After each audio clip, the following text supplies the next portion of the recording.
two cowboys suddenly discover a horrifying sight: an electrician dead in a peculiar manner, clutching a shotgun and bound tightly to an electrical tower with his belt. Strangely, the electrician wasn't electrocuted after all. A 220-volt shock wouldn't kill an electrician. A forensic examination revealed that the electrician had died of thirst. Mysterious incidents have been occurring one after another in this isolated small town. As they camped outdoors under the stars, prepared to enjoy themselves, their camping lights suddenly went out. Jim thought it was the old generator breaking down again, so he took a lantern to check. But as he got closer, he was utterly shocked. The entire generator had vanished. He was about to follow the wires when the generator burst up from the ground.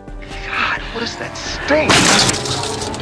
Prompting them to flee in panic. But just then, Jim accidentally stepped into a deep hole, his legs slowly being devoured by something underground. Megan frantically dug in the sand with her hands. But the next moment, a terrifying creature emerged from beneath the ground. Megan scrambled into the car, blocking the creature outside. Although Megan didn't find the car keys and couldn't leave, she finally breathed a sigh of relief as the monster disappeared. However, the car suddenly began to shake violently.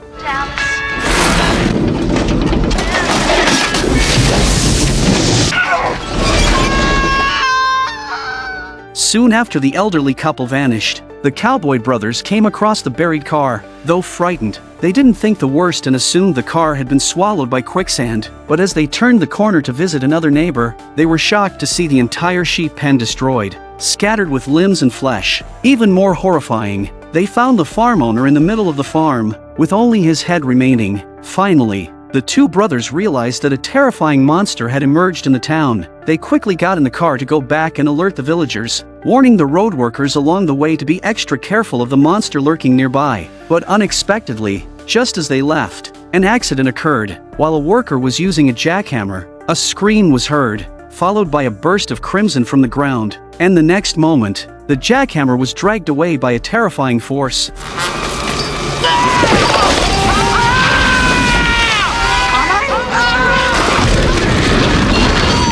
As the Cowboy brothers were preparing to return to town, they turned their car around only to find the town's only entrance blocked, with workers' helmets and bits of flesh scattered on the ground. The brothers were clearly terrified, not expecting the monster to act so swiftly. In their panic, they tried to drive away, but just then, their car got stuck. Valentine slammed on the gas, and after a struggle, finally managed to free the car. Initially, the villagers did not believe there was a monster in town until they saw what was tangled in the car's wheels. It looked like a mutated snake, but more like a deflated tire. They speculated that it was the creature causing havoc in town, but there must be more than one, as such a small thing couldn't have swallowed an entire sheep pen. Meanwhile, amidst the fear, the shop owner saw an opportunity. He bought the creature from Valentine, cleaned it, sprayed it with perfume, and charged villagers for photos, making a tidy profit. However, dealing with the monsters lurking in town was still a priority, since the town was surrounded by mountains and the only way out was blocked. The Valentine brothers took a life-threatening decision to ride horses to seek help beyond the desert beach, carrying the hopes of the entire village. They rode hard, but they hadn't gone far when the horses suddenly stopped, refusing to move no matter how much they were urged.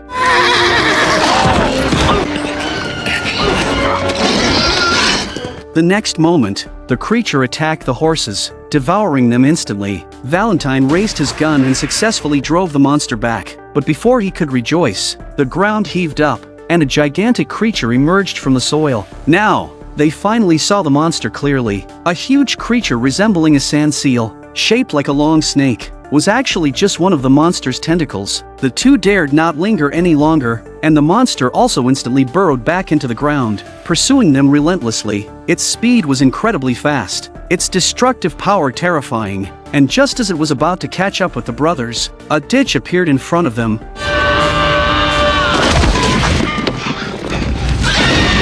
The foolish monster unexpectedly crashed to its death in the concrete ditch. Hey guys, what's going on? This girl was the only top scholar in the town, Rhonda. After graduation, she stayed in town to intern in earthquake research. The three of them together dug out the monster's entire body, only to find that it had no eyes. It seemed that the monster's eyes had degenerated due to living underground for a long time, usually relying on the tentacles in its mouth to feed and hunt prey. Its huge body covered in barbs to move freely underground. Just then, Rhonda discovered something terrifying. The seismometer readings indicated that there were 3 more monsters hidden in town, seemingly confirming her words. The seismometer suddenly drifted dramatically, and the 3 of them realized the danger and ran, reaching a nearby pile of rocks. Following their steps closely, the monster's tentacles appeared instantly. Fortunately, the monster couldn't climb high. Otherwise, they would be in danger. After staying on the rock pile for a while, and after the ground movement ceased, Valentine slid down the rock and probed with a stick. They didn't know why the monster was guarding this spot, but escaping quickly was impossible. Thus, the 3 of them spent the night lying on the rock. The next morning, Valentine picked up a military shovel and threw it far away. The 3 hadn't expected the creature to be so patient. Realizing that waiting it out was not an option, that's when Rhonda found a stick behind the rock. Just trying it out, they didn't expect the pole vaulting technique to be so practical. Valentine and Earl copied her, albeit clumsily, but gradually escaped the monster's entanglement. This way, the 3 progressed step by step towards their goal, eventually reaching Rhonda's car. At the same moment, the monster's tentacles swiftly attacked, shaking the entire car, with the brothers taking turns fighting it off. Could somebody...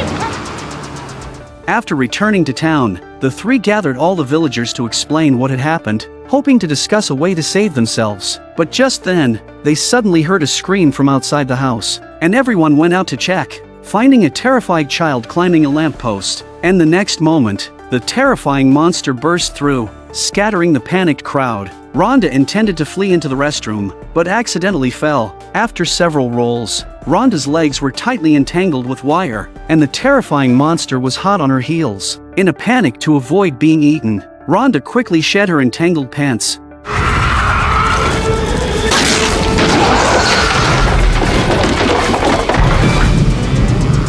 Though her legs were covered in cuts and bruises, she was fortunate to escape with her life. But before anyone could breathe a sigh of relief, the monster burst from the ground, its tentacles shooting out and dragging a person into the abyss. While one monster was still digesting, another sought to taste the sweet flesh. Terrified, everyone scrambled onto the shelves and climbed up to the rooftop through the skylight. Once they knew the monster couldn't climb, the scattered villagers climbed onto roofs for safety. However, not everyone was aware of this. As a couple's house was too far from town to know about the monsters, they felt the unusual tremors in the ground and became alert. Just as a monster broke through their wall, under relentless fire, the monster couldn't get close. Finally, under the threat of 2 shotguns, the monster fell. The couple then climbed onto the rooftop with all their gear, spotting the other 2 still active monsters below.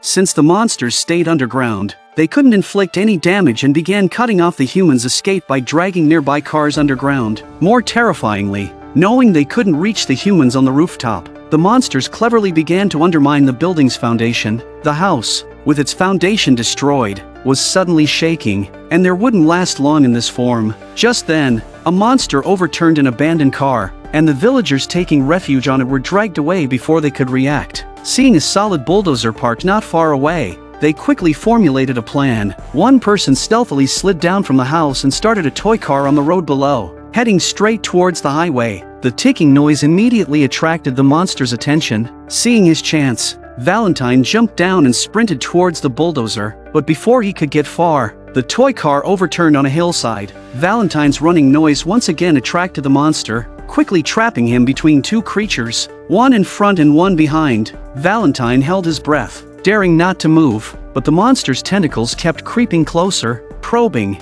Seeing this, the villagers on the roof tried to create noise to distract the monster, but to little effect. At a critical moment, Rhonda quickly climbed down the stairs and kicked a water pipe, and the loud gushing water finally distracted the monster. Valentine quickly climbed into the bulldozer, hitching up a makeshift trailer made from a water sprinkler. The plan went smoothly, and Valentine was the first to rescue Rhonda. Feeling the vibrations from the bulldozer, the monsters quickly pounced but couldn't do much against such a large machine. Valentine quickly collected all the villagers from the roof, including the tough couple from the distant house. Yet, the monsters didn't give up. Every time they stopped, the monsters would swiftly dig holes to trap them. The villagers dared not linger and headed straight for the mountains. Since the monsters could only move in soft soil, they would be safe once they reached the rocky area. With the mountains in sight, the monsters unexpectedly appeared in front of them, turning over the soil, unaware of the monsters' trick.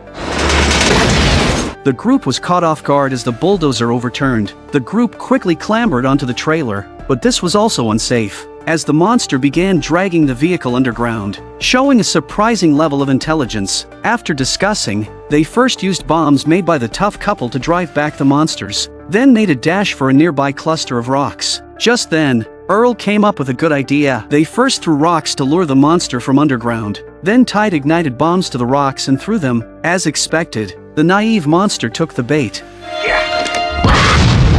And after they successfully eliminated one, the group gained confidence. They repeated the process and lured out the second monster. This sumbitch is mine. Come on, come on. Lunchtime, slimehead. But before they could celebrate, the monster spat the bomb back at them. Get back! Run! Get back! Surprisingly, having been tricked once, the monster was able to turn the tables. In the chaos of the explosion, Valentine and his group were blown out of the rocks, and the monster burst from the earth as expected. The trio stood still, and although the monster slowly retreated back into the ground, this wasn't a sustainable solution. At that moment, Valentine had a bold idea. Suddenly, he broke into a run, and the three of them grouped together and sprinted toward a cliff, only stopping when there was no more road to run. As the monster drew closer, Valentine cut the fuse of the bomb, lit it directly, and threw it behind the monster. With a loud explosion,